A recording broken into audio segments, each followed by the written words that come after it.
To the town of our Frio rode a stranger one fine day.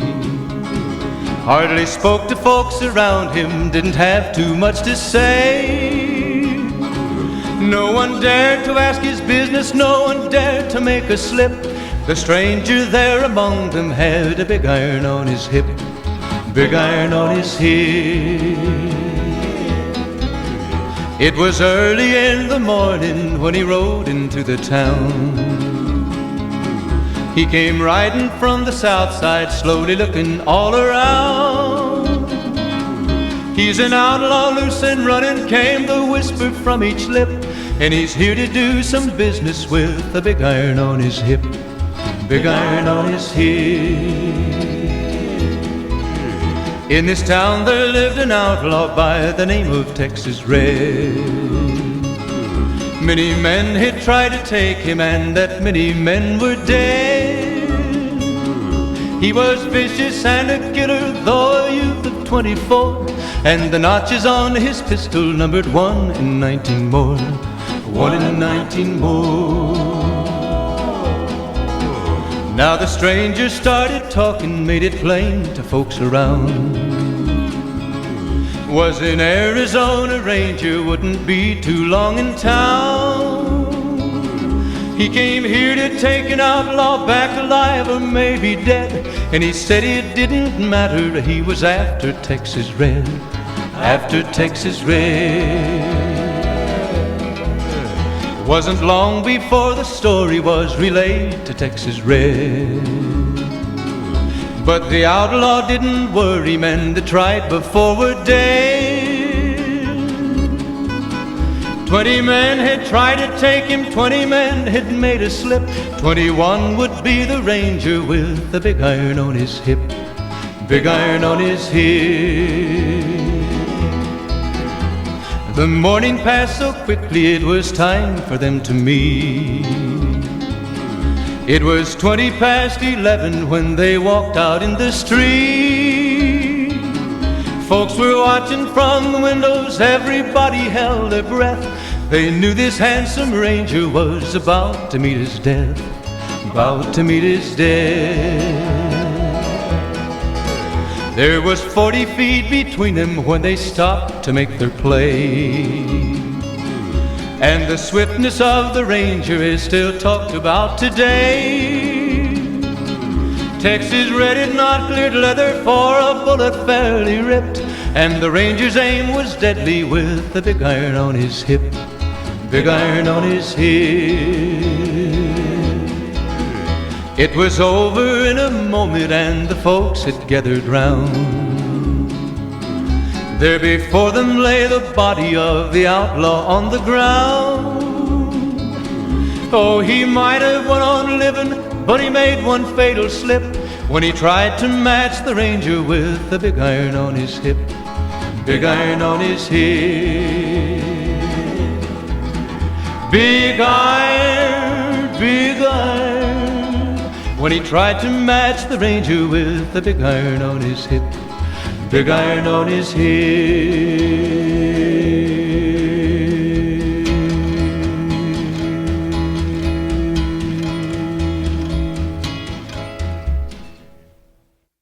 I'm John Stewart, and you're joining us here for 3 questions with Ricky Quinn. Ricky, excited to see you, excited to be with you tonight. You had a big weekend, so we're going to talk about that. I like your little grin. I don't know what you're going to say tonight. I'm a little nervous. I really like your shirt, John. I can't get over how much I like your shirt. Well, thank you, Ricky. It's from the Temple Grandin collection.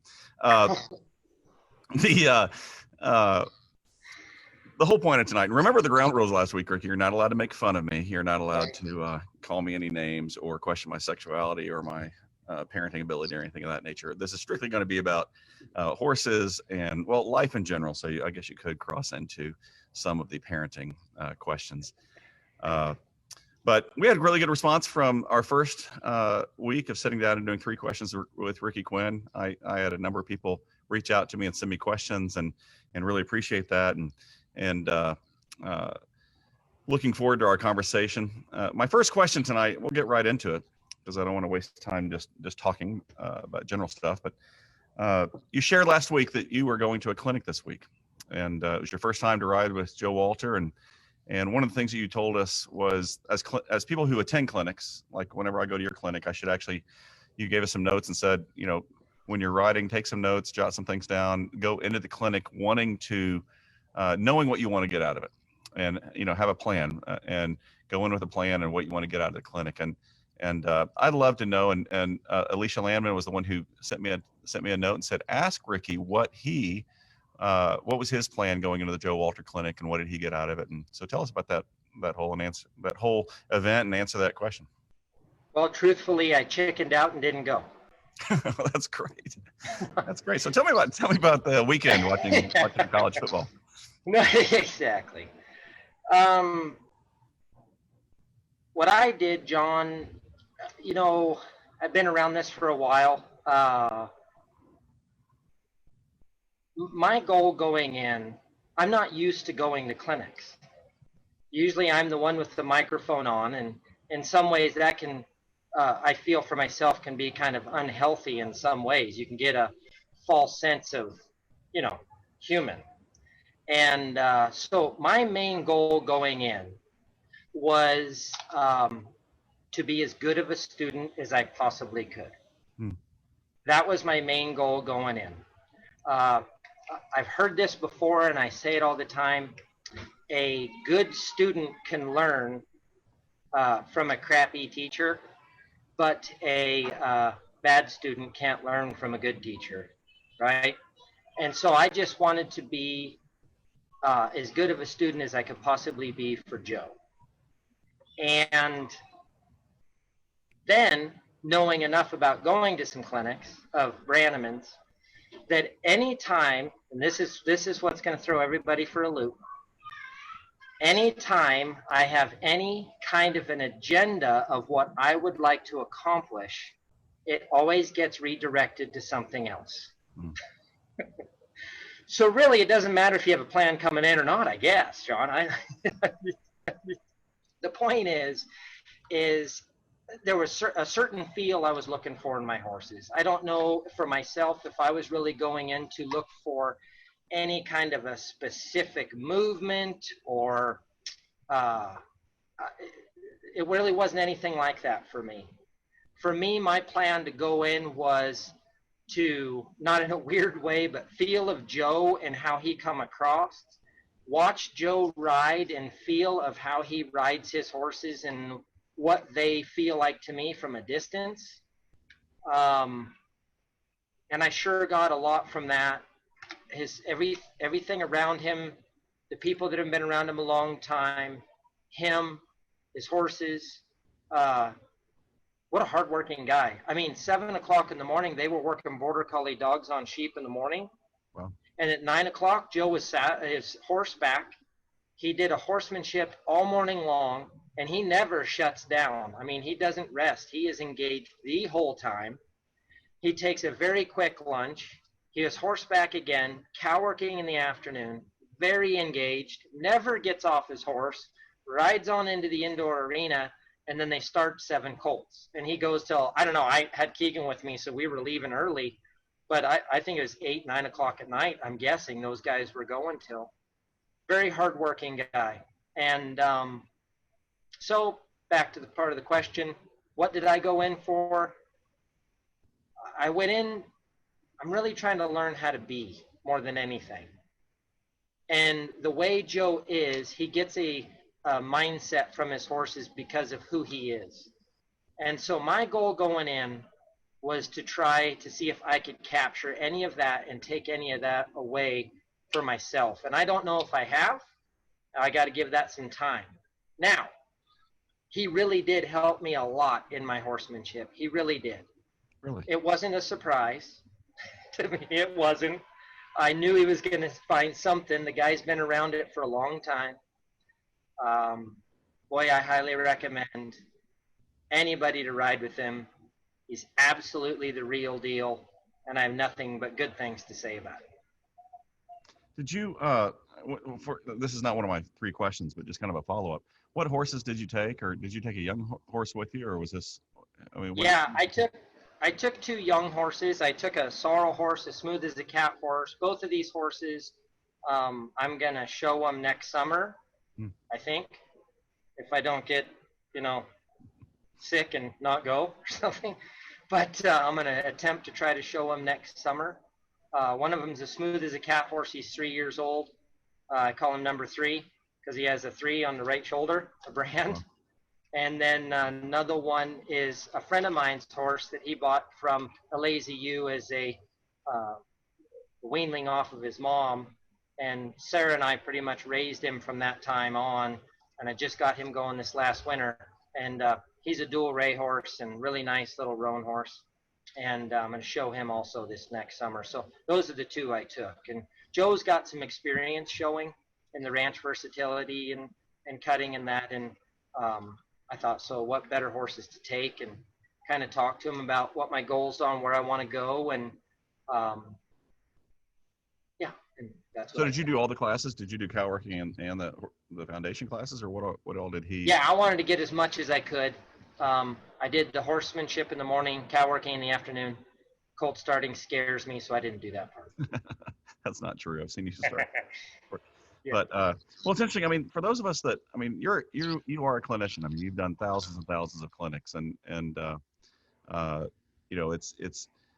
it's encouraging that you went into a clinic as a participant. For those of us that do go to, when we ride with you, and all of a sudden, we're trying to prepare ourselves, and all of our flaws seem to be pretty apparent really early in the arena with you. And I'm riding next month. I get to ride with a guy. I don't know if you've heard of Buck Brannaman before, but I'm going to ride with Buck Brannaman next month. And it's, if you haven't ridden with for people who may be watching, if you haven't ridden with the Brannaman clinic, or at least gone, I mean, it's I'm going to ask you to kind of compare this a little bit, but when you go to a Brannaman clinic, it's just, there's such, I mentioned it last week of saying, I was blessed to see Michael Jordan play basketball. And there's something about when Brannaman comes into the arena and when you see him work his horse, and of course there's theatrics behind it, because you've got, Alison Krauss and Brad Paisley singing, Whiskey Lullaby, and different music in the background. It's just, you're kind of swept up in this moment of watching Brannaman do what Brannaman does, and does it so well. And he does so many things that you can't I mean, a person like me, I just can't capture everything he's doing.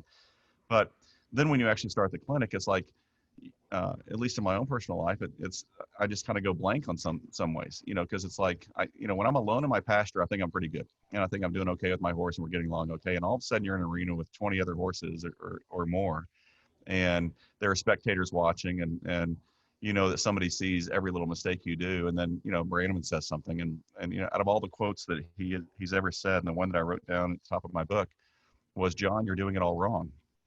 And I wrote that down. I was like, okay, so I got that out. I'm doing it all wrong. But you've been through, I mean, I don't even want to count how many Brannaman clinics you've been through and worked with Buck. What was the experience like? I mean, I know that Joe and Buck both, really learned under Ray and pursue the same style of horsemanship. But what are the differences for people who have never been to a Joe Walter clinic? The fundamentals are so close, John. That's the thing, and well, I mean, Buck Brannaman's Buck Brannaman, and Joe Walter's Joe Walter, right? Brian Newbert's Brian Newbert. It's just, there's going to be absolute differences, because of when those people wake up in the morning, there are some different goals, but there's one common goal that everybody's trying to chase, and that's, how do I get this horse to where he wants to be around me? And I try to get him, the deal is, make it his idea. I've heard Brannaman say that 1 billion times, and I've heard Joe Walter say it this weekend 1 billion times, and it comes from Ray Hunt, right? How do we get this to be the horse's idea? So there's way more similarities than there are differences. The real difference in the whole thing is that it's Joe Walter and Buck Brannaman, right? And Buck Brannaman's life is different than Joe Walter's life. So there is absolutely going to be a different flair and a different style. And that's it. But the fundamentals are there. And to me, what I saw and what I heard, the fundamentals are the same, right? And somebody else may have their opinions, and maybe it's because it's what I wanted to hear, right? Maybe there's some of that, but I don't think so. I see the fund. I can tell, being around Joe very little, right? I don't know him that well, but the little bit that I got to see, I can tell who they both learned from. Hmm. That's my point. Okay, and I really enjoy how both of their horses look, and they're two completely different people. Two completely different people, and there is going to be a different flair that each of their horses has, because like I said, Joe Walter's Joe Walter and Buck Brannaman's Buck Brannaman, and they both have a huge amount to offer people, but they're both really working to try to do the best job they can of trying to interpret what they got from Ray Hunt and then take it out there and live it and pass it on to other people. And that's what I get from it. Right. And so, I mean, there really isn't, there's differences, but I mean, I'm not even really, I mean, Joe wears a different hat style. I mean, what kind of, you know, he drives a Ford pickup and Brannaman drives a big red Freightliner. I mean, you know, those are the differences. I don't care. The point of the whole thing for me of going was to see the genuine side of what the same goals they're trying to accomplish in their horses. And I think they're both, I mean, they've got way more experience than me, but the way they do it is very attractive to me. And I will ride with Joe again. I promise you that. Well, and what you said that was really interesting to me, a couple of things. One is their life experience impacting how they are and who they are as horsemen. And, you know, I remember when I first met you, and this is not an insult in any way, but one person had said you know, at the end of the clinic said that Ricky. Okay, John, I'm used to them. No, but Ricky this was, you know, 2008 when you're doing a clinic and people are saying you were mimicking, and mimicking could be a very good word, but you were mimicking what you would learn under Brannaman. And so going to Ricky Quinn was like going to Brannaman Clinic. But what's happened in your life, and, you know, I've been trying to put my finger on it because I told you when I went that same arena you were at with Joe, when, you know, at Donnie Shalufis's place, I really seen such growth in you as a clinician. And, you know, to think that it's life experience. I mean, at that point in time, you and Sarah weren't married. You didn't have 3 kids. You didn't have the responsibility of running your own ranch and things of that nature, and the life experience. And you know, how many years does it take? I guess, I mean, I'd like to know your take on this, because at what point did it become Ricky Quinn clinics rather than Ricky Quinn doing a Buck Brannaman clinic in a way? And, you know, when do you get into your own skin? How long does that take for a clinician like you? You know, growing up, I was very lucky to have a really, really good wrestling coach growing up named Dean Barrett out of Worland, Wyoming. And he was a really, at that time frame, that end of elementary, middle school, high school time frame, I'm very lucky to have had him in my life. Really important man. To this day, I don't speak to him much, and I probably should do way more. I need to reach out to him more, but really big part of my life. And I just copied him. I did the best I could to copy him, right? And my dad kind of demanded that of me growing up. Just do, you know, he really put a lot of pressure on me that if we were working on a project together, that I started to look ahead within that project. If you've ever built an H-brace, right, for fencing, there's a system in how you build an H-brace. Anybody who has any experience will know what I'm talking about. If you don't, sorry. But there's a system. And when you're a kid and you're learning how to do that stuff and you go through that system, my dad he put a lot of pressure on me to make sure the next tool was ready when that phase came up, that I was one step ahead of him in that spot, right? And so you just learn from teachers and those things. The same thing from the wrestling coach and the wrestling, and then you work your way up. Brannaman was really the next step after the wrestling coach. And Brannaman is really big into loyalty. Brannaman's really big into be careful when you're getting your foundation, not to look at 1,000 different people to find your way. Get a foundation. Really get something established, you know, because you can kind of hold yourself back if you don't. And I think that at that phase early on, and that's why I said last week, John, that if I was to do something different 10 to 12 years ago, I might try to grow up a little bit more before I went in there. But I think one thing I've done very well, and I think I'm pretty good at, I hope, is copying. I've heard Brannaman say that a lot in his clinics too. You know, that's all I did this last weekend. I'm not, Joe, the information that Joe, nobody has an original thought, guys. Even Joe Walter got from working his dogs, right, to the people he learned from to do that, to the horsemanship. And he gave so many other people the credit for the knowledge that he got. Joe Walter or Buck Brannaman or John Stewart or whoever it is we're just trying to copy an elder. That's all we're trying to do, right? Maybe it's not an elder, but you know what I'm saying. When I'm younger, it was an elder. And you're just trying to learn from those elders and learn how to copy. I mean, you guys, there's a time, I know this about myself. I even tried to walk like Buck Brannaman, you know? And as he developed the limp, you know, you realize, my gosh, I don't really have a limp, you know? And I can look back and I could say, gosh, maybe you were really insecure for doing that. You know, maybe you weren't secure within yourself and everything else. Well, you know what? You're probably right. You know, I'm not going to get into it on this computer, but the way I grew up could cause some of that. I was really, really looking for something more than what I was used to. And Brannaman really has a lot to offer. And he had a lot to offer me as a kid. And so you're damn right, so I'm going to copy the guy. Right? But that's what mentorship and discipleship is about. I mean, absolutely, it's having somebody pour into your life and learn. Like one of the best things you ever told me when we first met, you know, you basically said, turn off RFD TV, stop watching all that shit you're seeing on there from everybody who's buying time and selling DVDs and videos and all that kind of stuff. And I was very, at least, you know, very disciplined, just saying, I'm just going to focus on what I view as truth, you know, and you were saying, you know, read Brannaman's Red Book and get groundwork, start there. And, you know, and what's interesting to me is, I mean, even hearing about your experience with Joe and his experience as a clinician, experience a horseman as you are, it's still about the fundamentals. I mean, you're still working on the fundamentals and the shared fundamentals. Life, John, everything is fundamentals, right? You just go back to whatever program you're involved in, you just go back to the big book, right? Mm-hmm. And it's all about fundamentals. It's all it is. And all it is just refining the fundamentals. There really is no, you know, this whole idea of making a bridle horse, you know, it's refined, right? But it's just refinement of the fundamentals.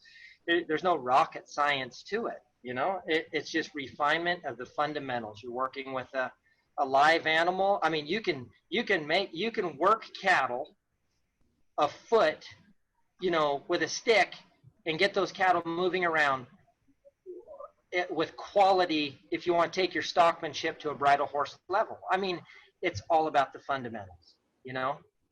What in the world is John doing? What's going on? Oh, they can't see me, Ricky. I turned my video off. No, my lights are on automatic. Trying to turn the lights off. So then, what your question too was then, at what point in your life did you start to transition through that? Because looking back, John, I'm very aware of the lot of insecurity that I had to parrot Brannaman and what he said, right? And his thoughts are my thoughts and the whole thing, blah, blah, blah. Been through it, right? Everybody's been through it, some form in their life. I'm not alone, okay? And so then when it really, I don't know. I guess is the answer that I have. I don't really know when all that started to change. There's a few things. What's that? No, I said you were blessed though that had, you know, that you met Brannaman when you did, and you're blessed to have people like that to learn from. Absolutely. Yeah, absolutely. And it's just good. I mean, it's funny because, you know, we moved to the conversation tonight because tomorrow's the presidential debates, and you know, instead of talking over each other, instead of, you know, speaking bad about each other, you know, I'd love to see some of these horsemen sit down and have conversations for, you know, for those of us to hear, and you know, whenever you do get to go to things like Legacy of Legends and you get to see, you know, Buck and Joe in the same arena talking about what they've learned under Ray, it's incredibly encouraging to me to just continue to see this progression. And it'd be a lot easier not to, for Buck to say, I'm just going to do my thing and not help a Ricky Quinn, not help a Noah, not help, all the people that he's helped over the years. And that takes a lot of energy and dedication on the mentor's part as well. Yeah, absolutely. Well, let me ask my second question. So you talked about horses, you talked about taking the 2 young colts. And one of the questions, we got in over the week was, ask Ricky what he looks for in a horse. Like when you are purchasing a horse, what are you looking for in a horse when you're pulling the trigger on one yourself? Yeah. There was a fella, an elder, I don't know, right around the time that I met Sarah. And he said to me, before you ever marry a girl and really commit, just make sure that you want to look at her across the breakfast table every morning for the rest of your life. And so that really hit home with me. That means so much more than just looks, right? I mean, it could sound very superficial, but there's way more to it than that. But what I'm chasing now in my horsemanship, I've really kind of started to dial myself in and specifically what I want to use my horses for. And in that world of with a cow and what they're looking for and what the judges are looking for, it takes a particular style of horse. You're probably not going to see too many warm bloods in the CHA. Right. It's just not there. But you're probably not going to see very many highbrow cats in the World Cup jumping either. And so they fit their disciplines. And so going into that world slowly like I am, and I'm not doing it for a living, I'm doing it as a weekend warrior hobby. I'm just interested in it. I want to get my nerves going, challenge myself, and that's why I'm going into it. And so, but it's been fun watching people that are very good at it, watching the horses that they ride, the minds on those horses, the builds on those horses, listening to them speak about those horses and what their interpretation of what that horse is. And then I was just talking to a friend about this today, being so fortunate to be in a position with the Olsons. Tomorrow morning, the crew that I work with and we're going to sort through 85 head of colts. They're long yearlings, stud colts and fillies. And through those, I'm going to really be keeping my eyes peeled for certain horses that stand out for the direction we kind of want to go with the program. And to be able to go through that many horses, watch these guys ride that many horses, watch the personalities on the horses, watch the natural talent coming out of them. Not very many people get to be in a position that I'm in. Right. And I feel so, oh my gosh, I just feel very lucky, actually. Very, very, very lucky to be in that position. And so what do I look for? Color really doesn't matter. I really don't care. If it has color, great. If it doesn't, great. I can find beauty. This little sorrel horse I'm riding right now, he's just a sorrel, but I think he's beautiful. I really do.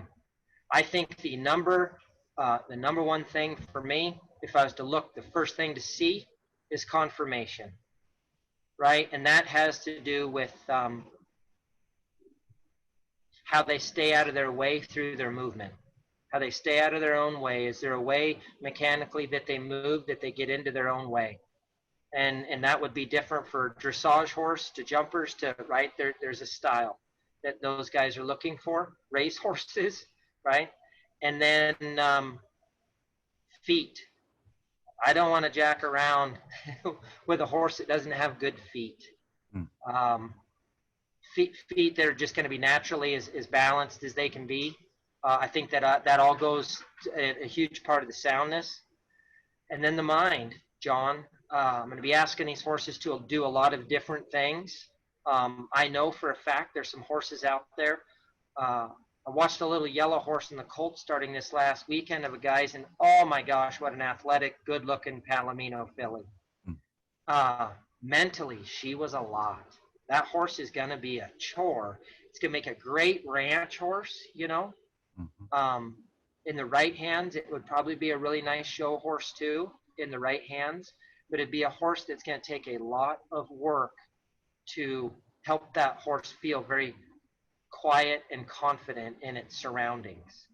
And so that would be another area of the horse's mind going into it that I'm kind of learning a lot more about that and what that means, because I could kind of take pretty much anything and get a job done outside, you know. But now I'm starting to dial myself into some stuff that's a little bit more specialized than what I was doing. What I was doing was quite general compared to what I'm chasing now. So looking at some of those things and what their mind is, what kind of mind, you know, that's a pretty important piece, especially listening to a lot of these people that have done it for a really long time.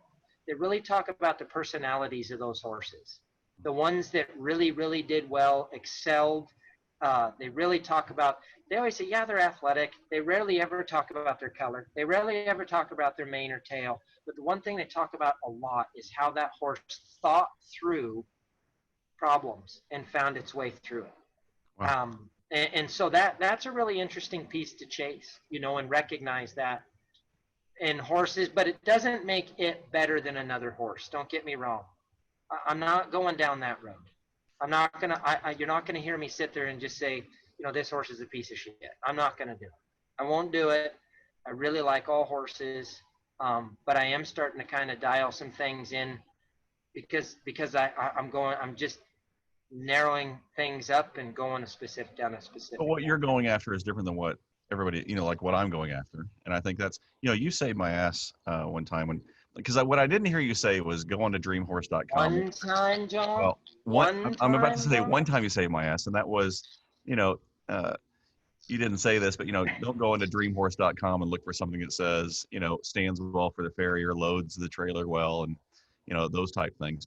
But I went online, saw an ad for something that was this gorgeous 3-year-old. I mean, just incredibly impressive looking horse that it was already started down that show world, and I emotionally was like, oh, this is a great horse. I'm going to buy this horse, and I was sitting watching Brandon clinic when he was here in Indiana, and my friend said, what in the hell are you going to do with that 3-year-old horse? Said stop, pick up the phone, call Ricky and Sarah and see if they can't find you something that is actually better for where you are right now. And that's when you found Yum Yum for me, and Dan and Adrian Lorenz were up at Dan and Adrian were up working that ranch and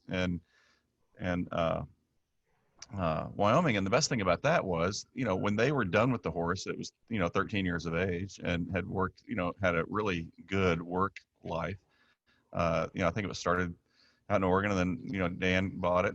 And when Dan sold me that horse, that was the greatest gift, and it's funny because, my wife and I may have argued about the price of that horse, and whether you spend $20,000 or $5,000 on a horse, at the end of it, you're still paying all the vet bills, all the feed, everything else. And I wish more people would realize that, it's worth investing in the right horse. But that was the greatest gift for me, to have a horse that was 13 years of age, that had seen everything, that was able to help me, and that's why, she's in my front pasture now and is just, living the good life at 24. But Yeah. I mean, because you guys at the Lazy U stopped doing the big production sales, where you had the big internet bidders and all the lights and, all the big event. And I know that was fun to do. And you went to private sales. Talk about that real quick, because it's really about matching a person to that horse. Yeah. What you're looking for is different than what everybody else is looking for. Yeah, and I want to be really clear. It's, gosh, and I hope a lot of people hear this. But, a lot of people are starting to view Lazy U quarter horses as if Ricky Quinn owns it, and I do not. I'm helping Kirk and Andy Olson. It's their program, and it's very clear it's their program. When I go there, I have a tendency to take a hold of stuff and go, right? I darn sure do that. I'm there helping their program with the experiences that I have. And so far it's working, right? And with the production sale, they liked the production sale. They really did. I mean, there wasn't anything wrong with the production sale. And heck, who knows? I mean, Olson's, they own it, right? They Right. ultimately make the decisions. And so they may come down one day and say, guys, we're doing a production sale next year. And we're going to have to start shaping horses up for that, right? I don't know for sure. But right now, what we're doing as a team is we're selling stuff from these long yearlings on the end of the lead rope, 2-year-olds on the end of the lead rope, started 3-year-olds on up through 4, 5, 6, 7-year-old, right? And we've sold quite a few horses this year. I don't know, but it's been a bunch of them. Mm. And I think that the Olsons, as far as horse sales, has had a good year. I don't know if horses ever pay the bills, if anybody's owned one, just it takes a lot to raise a horse, and the open mares, and then the training on the horse, and oh my gosh, it's a lot. So I'm very lucky to be working for people that really enjoy the process of it. Right. And then one thing I do know with the Olsons, where the production sales were tougher, is you didn't get to have any control of how you matched that horse up with the person buying it. Right? That's a big one. And that's what we're really working hard to do today. And to my knowledge, the horses that we've sold privately, there's been a lot of success there, to my knowledge, today. And there's been people that have come into that barn and wanted to buy a horse, and just by how those people spoke to me, how they treat horses, the whole thing. There was one lady I remember specifically, and I said, we don't have any horses here for you. Mm. And she said, actually, I don't even know if hopefully the owners aren't listening to this right now, but I did. I said to the lady, we don't have one for you. Because I really, that horses are, my family's life. And I'm not going to do that. And I hope she appreciated what you saved her, though. I mean, I hope she came to appreciate the fact that you saved her problems. Because a lot of times when people do get a horse, and I know there's a lot of people in the horse industry that make their living from, working with people who buy horses that aren't right for them, Yeah. What we're in matching these horses with these people, I turned that lady away. She wanted one bad. She was going to give us a lot of money. And I said, I'm sorry, but we're not going to send a horse home with you. That's just the way it is. Yeah. And because it's not going to work for the horse. Any horse that I gave her, even if it was a good one, just the way she was going to treat it wasn't going to work. Mm-hmm. And then there was a fella out of Montana that bought a horse from us this last winter. And he came and stayed a week and rode him a little bit and everything. And then he wanted the horse. And I said, which one? And he said, that one. He said, how much? And I gave him the price. And he said, that's not enough money. Hmm. And I'm like, well, that's the value we'd like to have out of it. He wrote the check for more money than what we were asking. Right? So that's another extreme, And another couple of guys, they were here not too long ago, and we had a bunch of horses lined up. Maybe I talked about this last week, but I was really telling these guys, talking to them about these horses, and these guys said, I can't stress this enough with the people that I work with either. When we share horses with people that are interested, we really go out of our way to tell them everything that's wrong with them first. Everything that's wrong with them. Just had a fella, and those guys that I was selling the horse to, they're like, do you even want to sell one of these things? And I mean, a quick story behind it. I mean, they were weeks into preparing to come down and look at 4 or 5 horses, and the one horse that's specific, he was going to coming out of the box a little bit to be a little bit of a head horse. And one of the guys that works there, Wes, and several other people have done a great job with this horse and everything else. And this guy said, does this horse buck? And I said, no, he hasn't bucked. He hasn't bucked. A week before the guy came, he bucked Wes off. Wow. Well, no. So we lined him up anyways. And the guy came in, he said, what's that sorrow horse? And I said, the only reason he's not for sale to you now, because that's the horse you came to look at, but he bucked a guy off last week. And he said, well, I still want to try him. And he did, and he went home with the horse, and he specifically told me he didn't want one that had ever bucked. And so because of that honesty, he went home, and to my knowledge, they're having a good time. And so that's what we get to do to create that relationship with people that come in. That's what we get to do, selling these horses, especially riders. On the end of the lead rope, a little bit different program, but the riding horses, people will say, can you send me pictures? Can you send me videos? And my answer to them is no, I can't. If you're really serious and you're really wanting one, find time to get here. I don't care if you want to stay a month. I don't care. You just pay your way. We'll keep lining horses up. You can get on them. You can go out in the hills with us. You can chase cows. You can ride in the feed yards. You can do whatever you want for as long as you want to make sure that you say, that is the horse that I want, or I'm not interested in any of them. But we really open the door and invite that, because I want to make sure that when these horses leave, there is no return policy. Once this horse is yours, he's yours. And I want to make sure it's the right fit. And so again, I think that's the biggest thing for the Olsons with the production sale stuff. We don't have that control in a production sale. Right. And a lot of times you can get a customer that's not very happy when they get the horse home. Well, I think that's the whole difference between being a horse trader and truly making horses, and making horses for people and the right people and the experience that you guys have.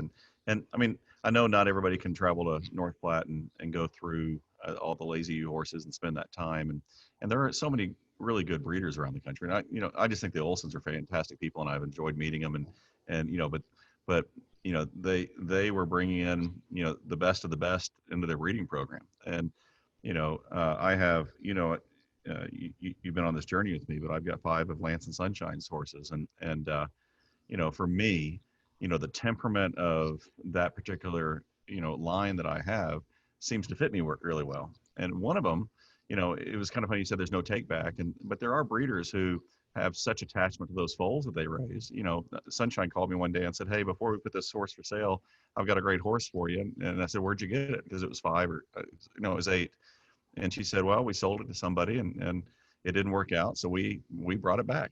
And, this was not going to be my third question. So I'll roll my third question, but talk about dealing with breeders. I mean, what should we be looking for when we are dealing with a breeding, reputable, breeders? Because, I love dealing with Lance and Sunshine. I love going up there. I get to see the foal when it's young. I get to see it when it started and all that kind of stuff. And they've welcomed me into that the same way you're welcoming people into Lazy U. But, then you get this feeling from other breeders that it is just an auction. It's like, hey, we got these pretty horses and we're going to market them. And even with the fancy videos, they're still trying to sell a horse rather than kind of find the right home for the horse. What should people be looking for when they're dealing with horse breeders? Gosh, John, I don't, your questions, man. I don't, it's a good one. Hey, you volunteered for this. And I don't know.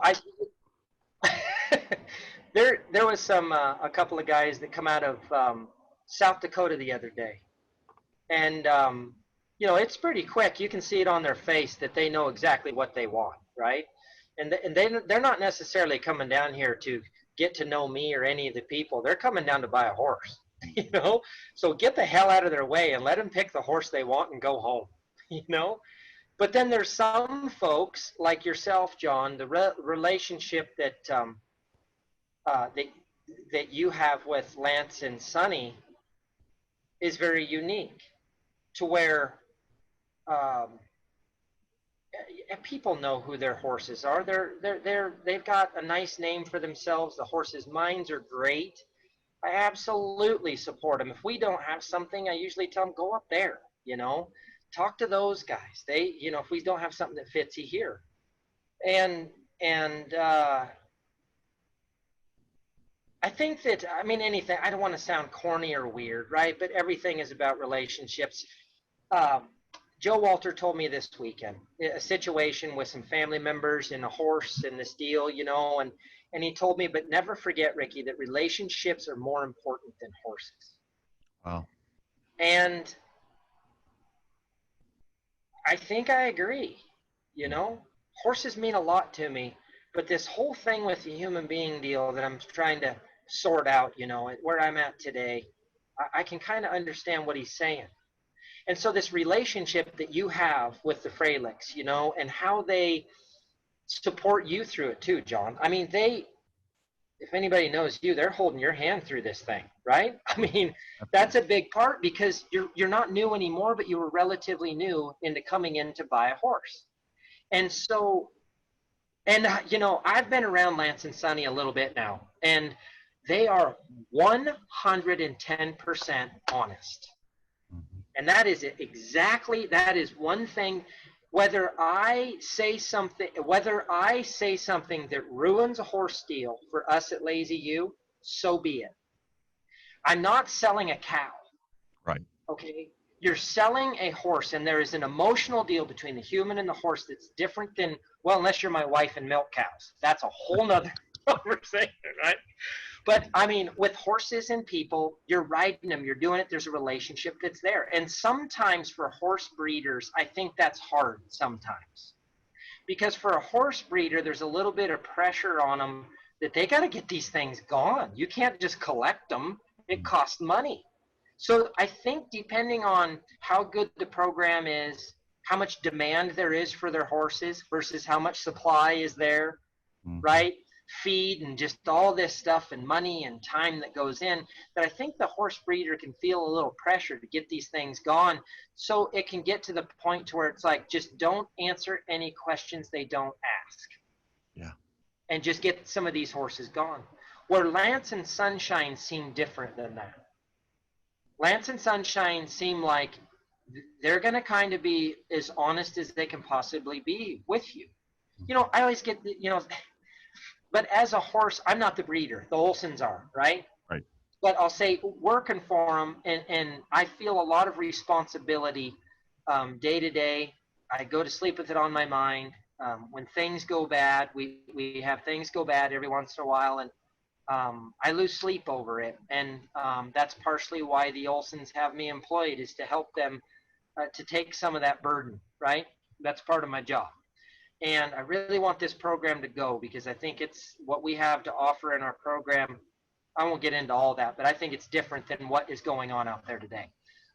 But one of the just, it's a lot for these people that are trying to raise nice horses and make you happy, John, right? Well, I think, but when I go to the Olsons, you know, when I go to the Olsons and I see 20 or 30 2-year-olds all living together, you know, and I think you were the one that told me this, and it's one of the reasons why I really appreciate the Freilichs, obviously, is the horses for the first several years of their life learn to be horses.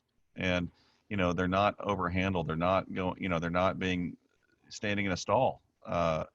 And I think just that mindset of where you want that horse to be and to be happy in life, it's, you know, you've shared about your own childhood, you know, the foundation that you had as a childhood and how that shaped the whole rest of your life, you know. And I think the same thing is true with horses, with some of these breeders that let the horse be the horse. And, you know, that's what I've just, you know, for people who haven't been to Olson, you know, to the Olson's Place or Lazy U, you know, to roll up to a big paddock and just to see those beautiful, you know, all the colts out there together, and they're just being horses. I mean, do you think that's important? I think that's part of the answer, right, to the purity of it. We have a great customer down in Oklahoma, and they're very successful. And I love their program's really, really interesting in what they do. And I think the first draft, I might get the numbers backwards, but the first draft was like 9 head of 2-year-olds, right? Rolled out of here, loose in the trailer, been haltered a couple times, had their feet trimmed once maybe, you know, within their lifetime. Ran loose on the trailer and sent down there, and they got along with them pretty good. And then we get that 1 year older colt, you know, and they bought 6 head of them maybe on the second draft. It might be the other way around. We sent them on down there, and that, she's very happy with the horses, but in talking to her on the phone, she said that didn't go quite as smooth. She said, yeah, 2 of those horses, you know, we kind of ran them into stalls and everything else.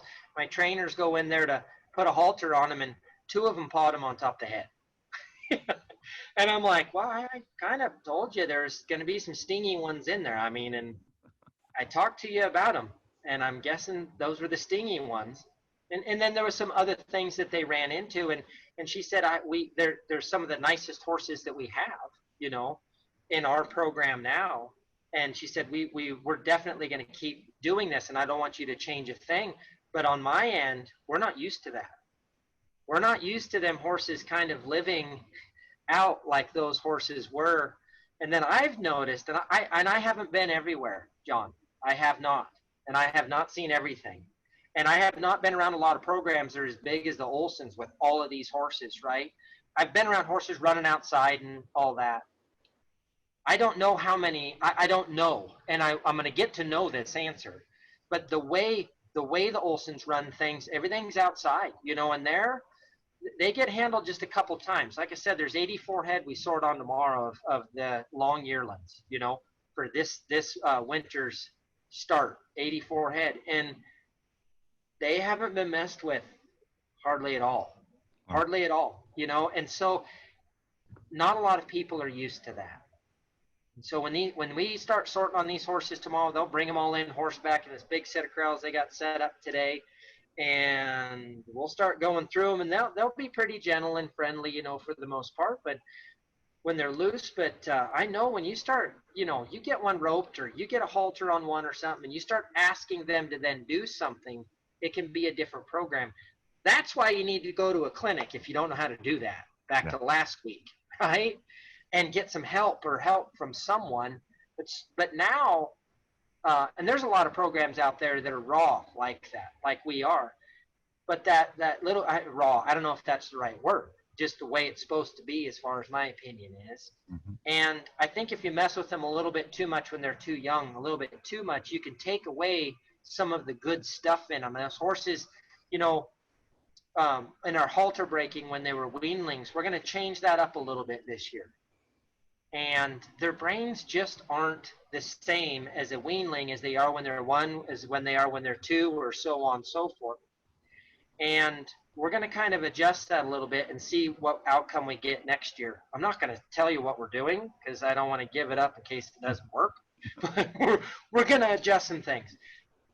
Point of the whole thing is that having a program that big and everything else, it takes so many people too to get those horses in and get them all so gentle that a 10-year-old girl can walk in there and put a halter on and lead them out as a yearling, you know. And so some of this going into this has been real interesting, searching through all of that and where the balance is. And John, especially nowadays with horses and everybody wants everything so easy, what the reality is. That's been an interesting one too. Yeah. You know, where the reality is, just because he kicks you doesn't mean that anybody's at fault. You know, you're dealing with a horse that hasn't been messed with much. And the human's got to kind of step up and rise to the bait a little bit here and get some experience with it. Well, we've covered a lot tonight. Obviously, we're a little over time, but keep going. Talking about your experience. Yeah, who cares? Talking about your experience with I'm getting paid. I'm getting paid by the hour. I don't care. That's why I can't afford the next hour. Just talking about your experience at the clinic, and then talking about what you look for in a horse, and then a conversation of breeders.